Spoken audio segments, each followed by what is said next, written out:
the finance director for the SBDC Lead Center, and we're located in Arcata, California at Humboldt State University.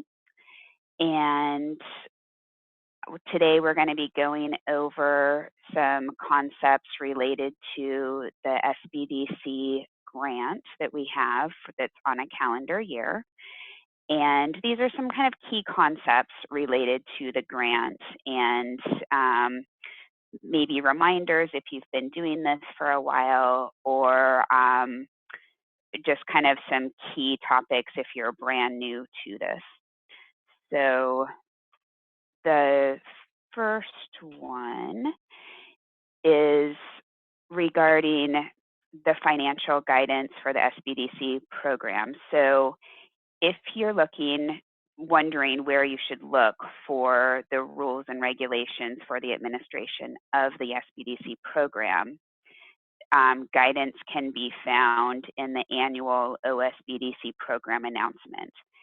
And I can send those links to you. You can just look it up online if you put in 2017 SBDC program announcement. It should pop up. It's a very long, probably 100-page, 70-page document, which outlines, it's the instructions for the lead center on how to submit the grant every year. So every single year, we have to submit a master grant proposal to Washington, D.C. And this document tells us what we need to do and what we need to include. It also informs centers and the entire program about definitions for program income, what the rules are for program income as an example, or what the rules are for what's allowable for spending the federal money, things like that. It can be a little bit confusing because you do have to remember that it's the instructions for submitting the grant proposal for the lead center, but it is also the guidance for how to administer the grant, and that flows down into the sub-awards that we send out to each of the county SBDC service centers. Then the other place you can look if you need to look for guidance is the uniform guidance. And so those are the federal regulations for all federal programs.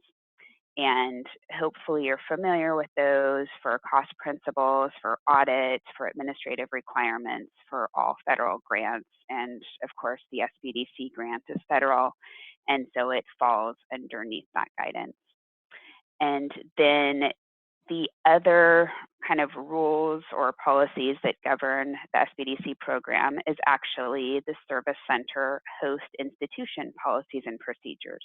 So if you don't see something that is specifically outlined in your program announcement and the uniform guidance, then both of those refer to your host institution and say that you should be following your institutional policies and procedures. And so when we send out the sub-award agreements each year, we take language from the national contract, the program announcement, and the notice of award that we get, and that is put in the service center contract. But it ultimately, it comes from what we get from Washington, D.C. Are there any questions about that? Okay. Let's see. And Rebecca, I'm just wondering, could you maybe put a call in to Mendocino and see if they're going to join us? I think Marianne is here. Oh, I'm sorry. Okay. I'm not tracking. Okay, you are. I'm here. Great. I'm here. Perfect. Okay. I'm here. Thank you. Just double checking. So this is kind of a new director training, so just making sure that our new director's here. All right, sorry. And let's see, any questions though about this part of where you would look for, if there's a question that you aren't able to answer, if I'm not able to answer it, this is where you would look. So, all right. And I do have a question. I'm sorry, I keep so in the previous slide, so was there a URL that you posted in the chat for this, or? Oh, I did not. Okay, let me figure out how to do that and not get too sidetracked. Yeah, or you can put it, it's okay, you can even put it in the slides, and then just so that it's. Yeah, let's just see, like if we do a quick Google search. So 2017 SBDC program announcement. It actually might be kind of good to have it in the slide and then it just is there too. Yeah, that would be fine. You don't have to take the time now, but just. But yeah, no, I found it. And it's really nice because one of the things that that SBDC does when they put out this announcement is that they will highlight in yellow any of the major changes that happen. So if you read it the year before, then they will highlight the changes for you. And so you can say, oh, okay, I need to pay attention to these changes for the coming year. Great. And are the subsequent 2 items also in that same one, or are they different? 14, Dennis. Oh, okay. Yeah, I'm sorry, Marianne. Are there the subsequent 2 items that you have listed on this slide? Are they also in that same document, or are they on a different? Oh, good point. So I just posted what the program announcement link was for. The uniform guidance, we can do a search for that. There's a couple different ways you can access that. So it's uniform. We did actually, I think it was last year or maybe the year before, the Lead Center purchased a bound copy of the uniform guidance for every service center. So that should be in your library, hopefully in the director's office or the fiscal office that you should have reference to. The only issue is that there are continuous updates to it. So there can be some gray areas and things that get clarified. And so then there is new guidance that happens. Just kind of like federal law or something, that if there's confusion, then there will be, different revisions that happen. William, do you know the best link that you would refer people to? I'm kind of looking up the federalregister.gov link. Would you refer people to that, or do you know? We can get back to people too. How do I? Am I catching you off guard, William?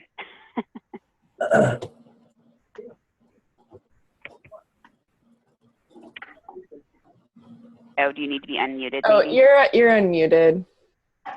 Can you hear me? Yes. Yeah. Okay. Yeah, I didn't know I had audio. I have a PDF I can send to people that has a copy of the CFR that I use. As far as the best web link, I'll have to get back to you on that. I was just looking it up myself. Okay. All right. Sounds good. All right.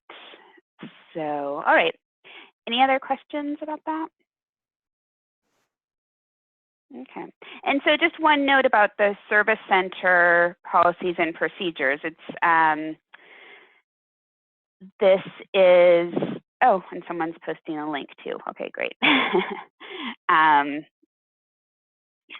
So that is one reason to have really strong policies and procedures related to your service center. And I know for some of the newer nonprofits, that's kind of a work in progress, but that is always something that if you're following your policies and procedures and they are in line with federal law, that that is helpful. So, all right.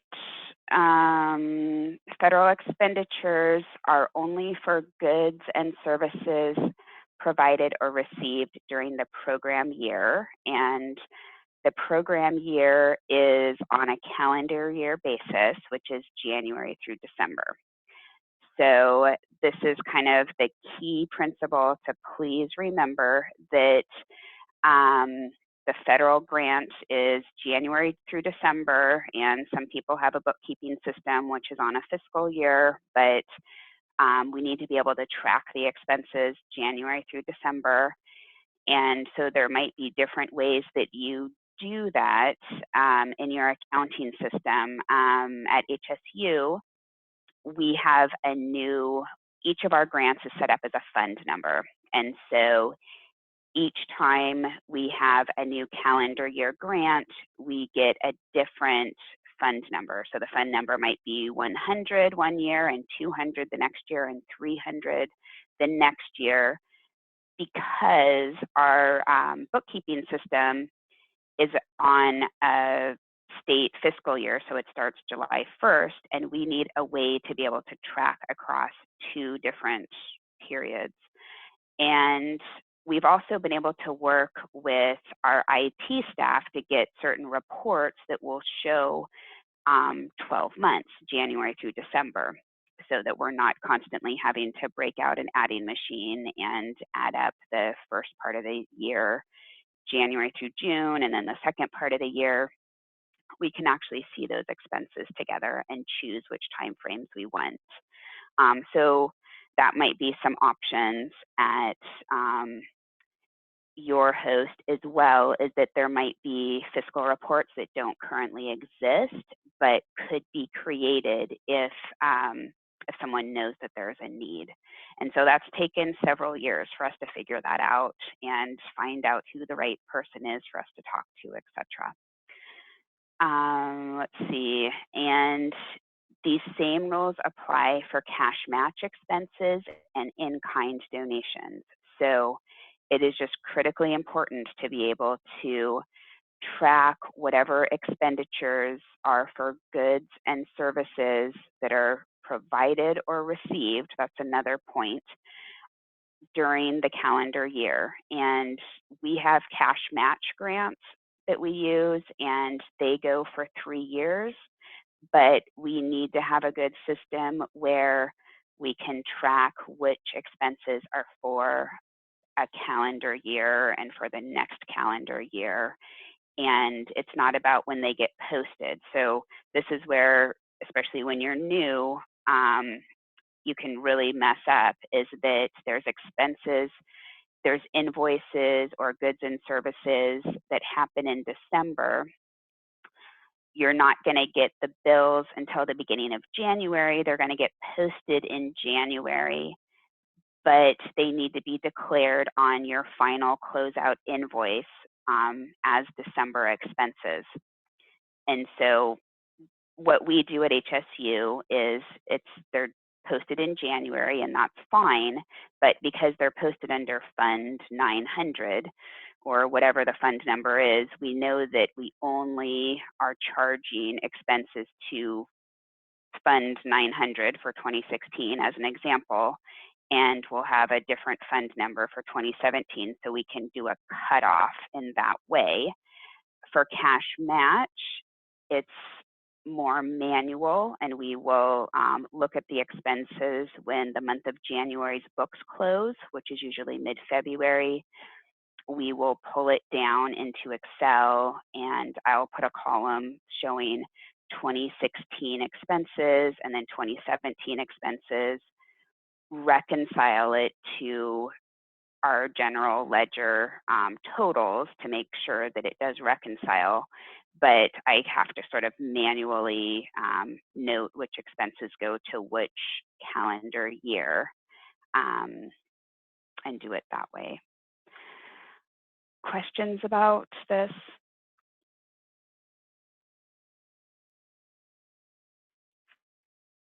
Okay.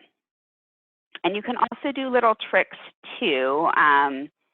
You could, for example, decide to stop spending your cash match at, spend a lot up front and not spend it in the last month of the year. So you don't have expenses that are posting up until the end.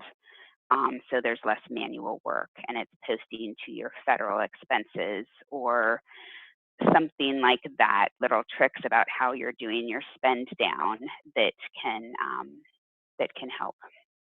And if you have a GoBiz grant, GoBiz is counted as cash match. It's a state cash match source that HSU sends in, has a contract that we send out for subawards for SBDC plus the cash match, which is GoBiz. Okay. So program income. So all the rules for all the different varieties of expenses, the federal money, the cash match, and then in-kind donations and program income all have the same rules of spending. And program income is the one type of funding that it is only for related to collecting income that's generated from participants attending training events.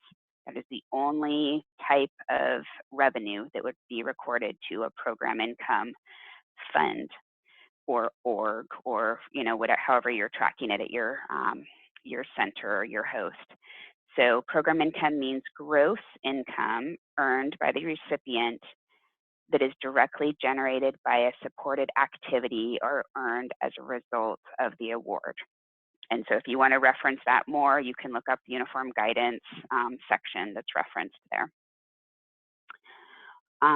Program income must be used to further the objective of the SBDC program and cannot be used for other purposes. And that's taken from the SBA program announcement, which we had talked about earlier. It needs to be recorded in a separate account, and carryover program income, the carryover of the program income balance, it goes forward every year. That could have been worded better. So there's going to be a dollar amount balance at the bottom of the program income report at the end of 2016. And when we start 2017, that amount is going to move to the top page of the program income report, and that amount is carrying over into the next year. And so particularly for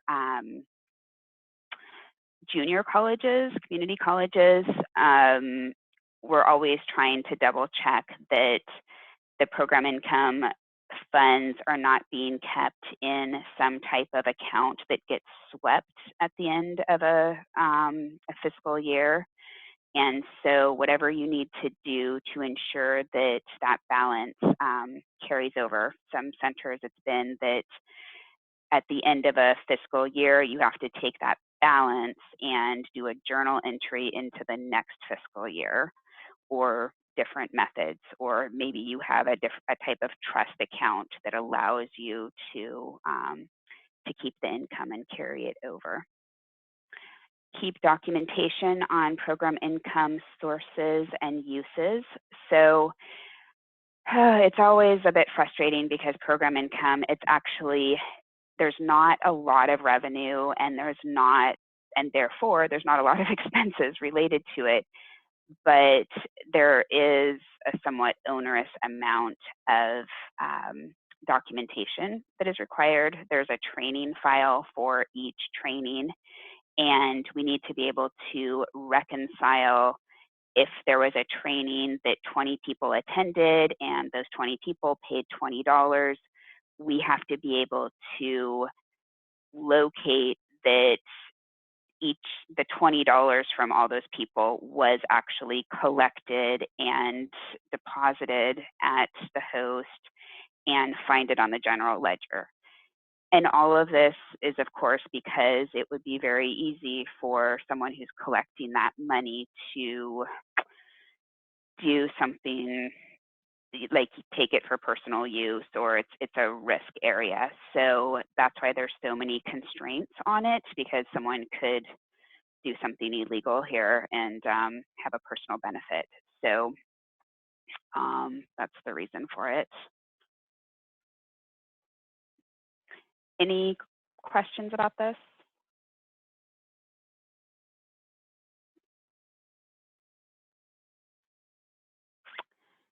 Okay, so Marianne, hi. So just on program income, the way to think about that for me is things like you just mentioned: training, seminars, workshops. Yeah. Those are the type of things when you say program income that's more likely to be in this context for SBDC. Yeah. Is there and it anything would only, yeah, and it would only be just the fee that the participants pay. So I guess that's another thing I could clarify, is that there are some centers that maybe Alameda's had this before, that they will have a city or a county give them a grant for $5,000, and the requirements of the grant are to do 5 workshops for $1,000 a piece. And so they get that money from the county or the city, and then plus they can also charge the $20 or something for people to attend. The money that they're getting from the county or the city would actually be considered cash match. That's a cash match contract, and you set it up as a separate contract. The money that's collected from the individuals goes into program income revenue. And the good news about that is that then you're capturing extra cash match from the city or the county. Program income is not cash match, and since SBDC program is a matching grant, we're always trying to figure out and maximize the potential for matching funds. Okay, thank you. Yeah. All right, and speaking of matching funds, so the SBDC grant requires that 100% of the federal grant is matched, and it's a cost sharing or matching means the portion of the project costs not paid by the federal funds. So the idea here is that the federal government's giving us money for this program, and they want to see that there's local community support for the program as well. And so that it's kind of a joint venture. And the match can come from cash at the local level from counties or cities. And then we also have a state matching grant called GoBiz. It goes through the governor's office. And that contract comes from Humboldt State, like the SBDC one does. And so each quarter, your host is filling out and turning in 2 quarterly invoices, one for if you have the GoBiz, not every center has it. And then there's also in kind. So those are donations that people can give of time or facilities. The main one is facilities, that Napa, for example, or Solano, different community colleges, we can do a market rate comparison of what the comparable office space would be, the going rate in the area, and we can do an in-kind donation from the host for free rent and utilities for different centers. and then waived indirect. And so that is a percentage of, for a lot of centers, it's 24%. Of all of the federal and cash expenditures. And so that is supposed to be this F&A sort of lump sum contribution by the host that is showing effort towards the SBDC program, which is not line itemed out in the budget and actuals. So at HSU, the waived indirect would account for, let's see, William's time as our compliance officer. His time isn't listed in our budget specifically. It's just part of our host. The director of sponsored programs, he spends time on our project. There's an analyst that is assigned a portion of their time to our project. All the accounting staff, payroll staff, facilities, gardening, everything that goes into a campus environment that we're not specifically invoiced for or charged for. Any questions about that?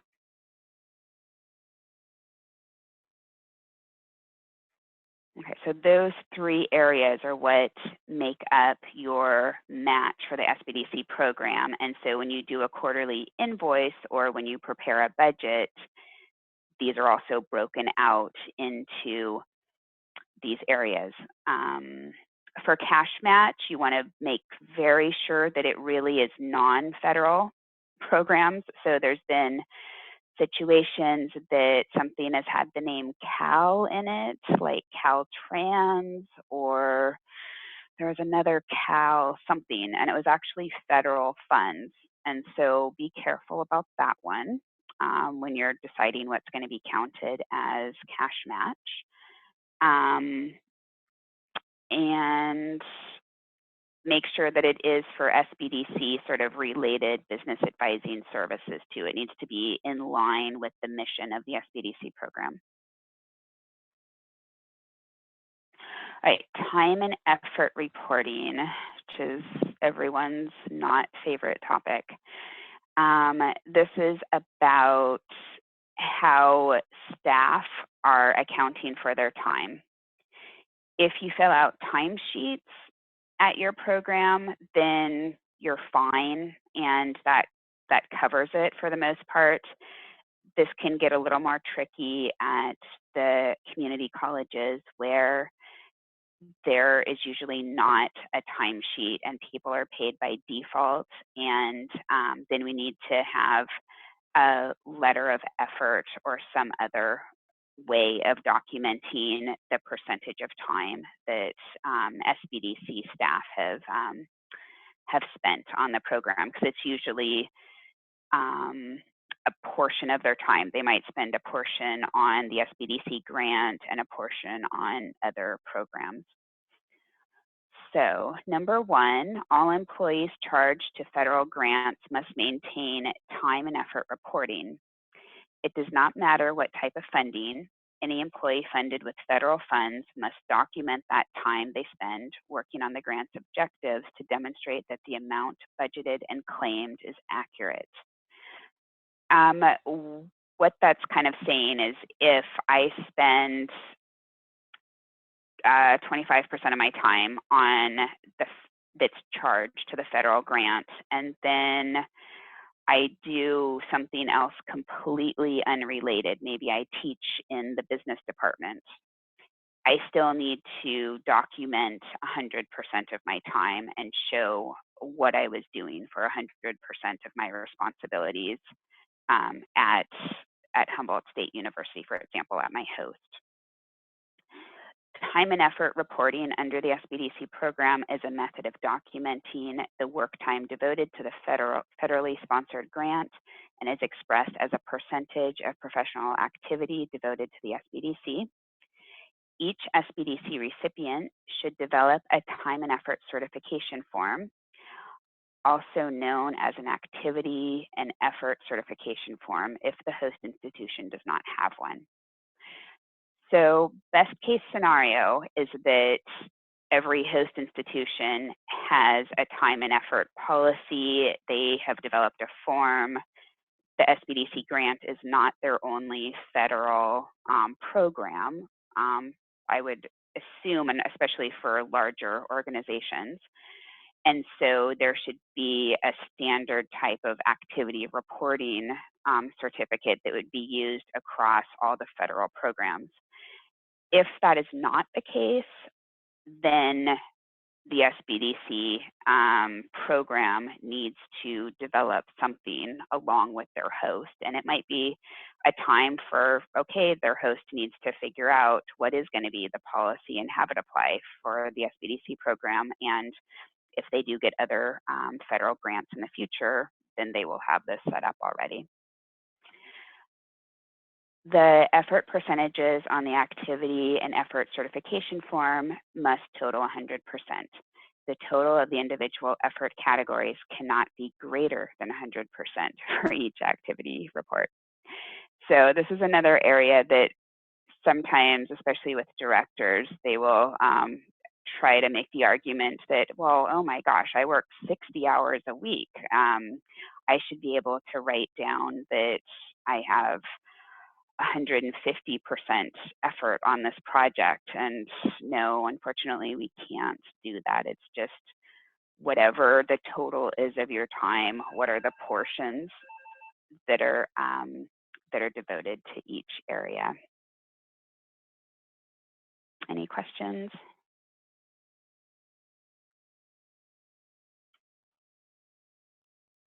Okay, so I was going to show you some examples then of forms that HSU uses, and then if you have questions, we can do that too. And yes, and I will send the PowerPoint, Mary. So get out of this and switch gears here.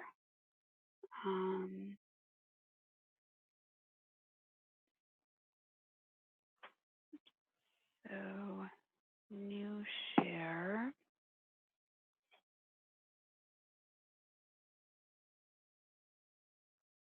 Okay, are you guys seeing a timesheet? Yes. Okay, and I don't know why we're having a little piece of a PowerPoint in there, but all right, so this is the type of timesheet that I fill out. So HSU sponsored programs, level of effort. So I'm salaried, and so I'll have my employee name, my HSU ID number instead of my Social Security number. It says calendar year. And then there's something here where I can pull down and say which pay period.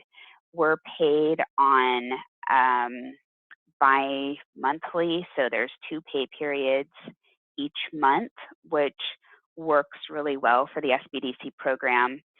There's a couple centers we have that have 26 pay periods, and that doesn't work as well because it doesn't break right on a calendar year, if that makes sense.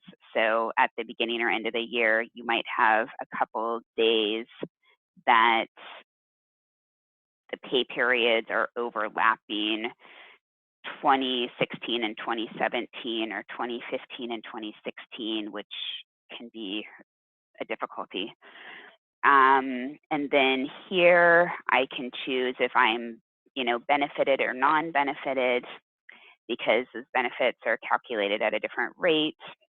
And then I'm going to put in my sponsored programs, because I'm grant funded, what percentage of time. And if I did, as an example, if I taught in the business department, that would be a stateside job. And so my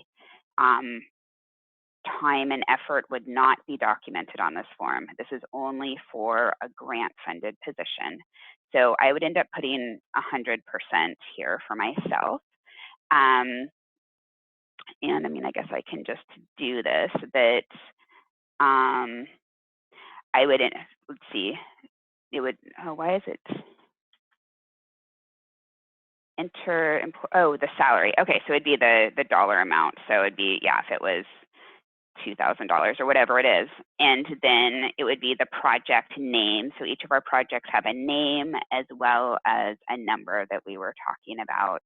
And then our department has a specific department ID that we also reference. And then this can be split out by, okay, I worked 50% on, or oh, percentage, why is this? I obviously don't do this all the time. Let's see. Percentage effort. So is that gonna work? Okay. So I could say 5% effort on this. And then on a different project, I could say 20, why is it? 25% effort. Will it? Okay, 25% effort. And we can do up to 3 projects apparently. And it'll keep breaking it out and it'll do gross earnings down here. And then we'll document our sick leave, vacation, personal holidays are the options. So that's one way to do it.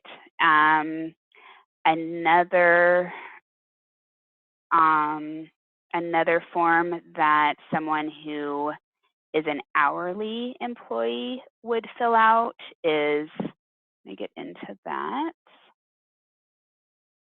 if I can.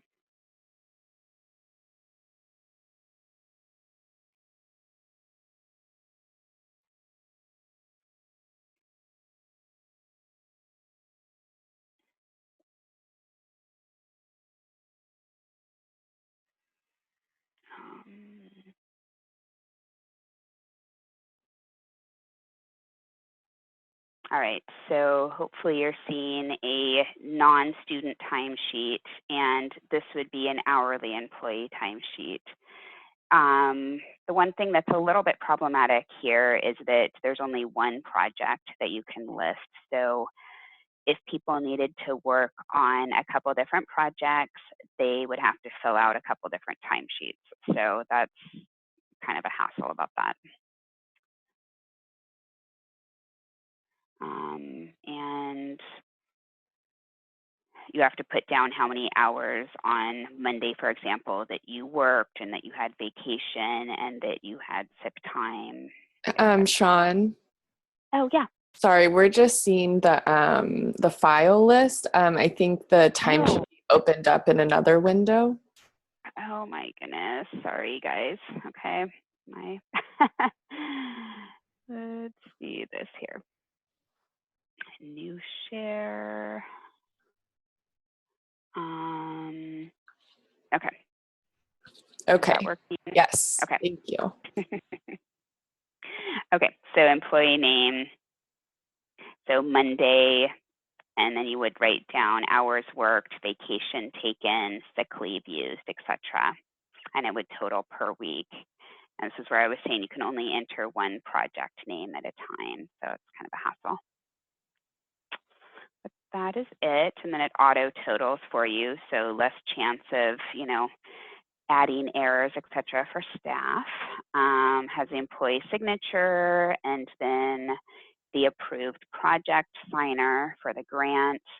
And then if it was, for me, for example, I'm an approved project signer, but I need to get a 1-up signature so that I'm not signing my own timesheet. Okay. So then one last example to show you is, let's see.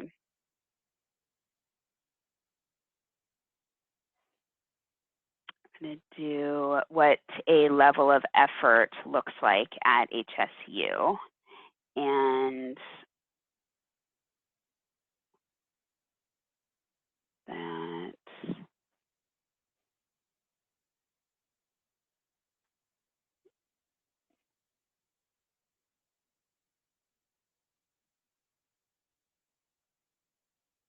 okay, can you guys all see an effort certification statement?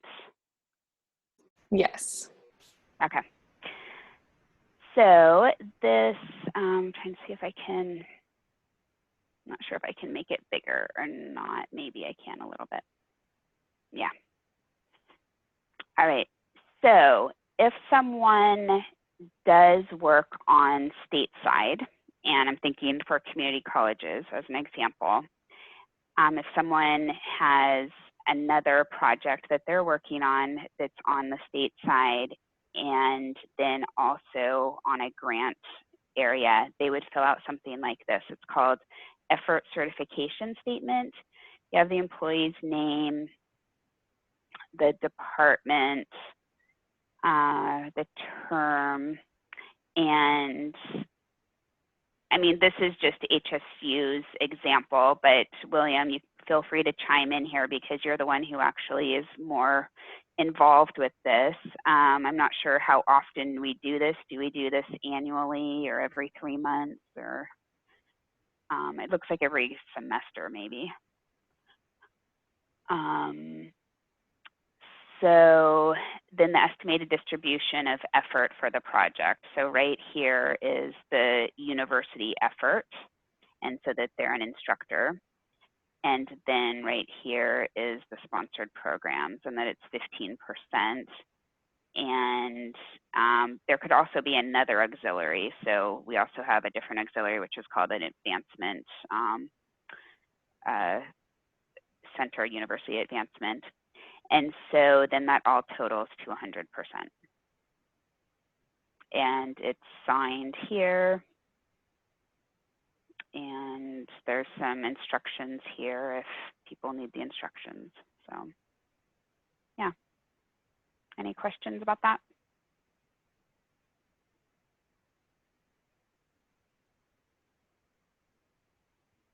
And just see if I can.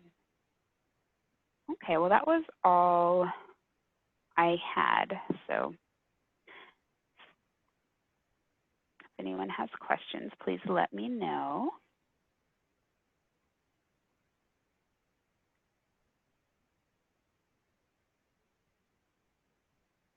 Okay, well, so we will keep this as a recording and send it out to people if they weren't able to make it. And yeah, thank you for joining today.